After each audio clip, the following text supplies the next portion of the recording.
get into proximity to build relationships with these people that are different than us, simply because oftentimes our nature says we want to be able to congregate with people who look like us, believe like us. There's safety that's there. We're wired to find who we belong to.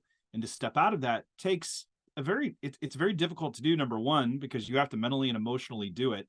And then number two, we're already so busy that the idea of doing one more thing, especially something that's as awkward and difficult, it's not easy to do. How do we go about finding and creating the space to build these relationships with people? Well, the first thing I think is seeing, like, I think maybe we often see evangelism as being part of our lives, and our lives are like a pie chart where we have kind of church, work, and evangelism is part of that. And it's a kind of a sliver of the pie chart, and it's very compartmentalized. Whereas I don't think life's like that. Our lives are not like a pie chart. They're more like a flow diagram where everything links into everything else. So I think, as I said to you beforehand, what has been a real revelation for me, it's a very simple thing, is that this idea that our evangelism flows from our discipleship. That is to say, if I know what it means for me to be a Christian and for what Christ means for me in any particular area of life and the implications for that, then when I'm in the same culture as someone else who isn't a Christian, there's a starting point, because we're in the same culture, we struggle with the same issues.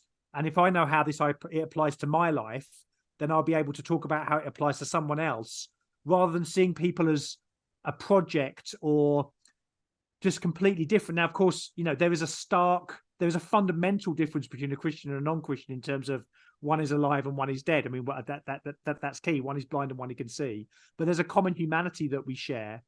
And I think knowing how we still, at the end of 1 John, we have to keep ourselves from idols, that gives a sense of fellow feeling, solidarity with other people, rather than seeing people as just projects or just different. And if we love them, we'll want to be getting to know them, and that means building relationships.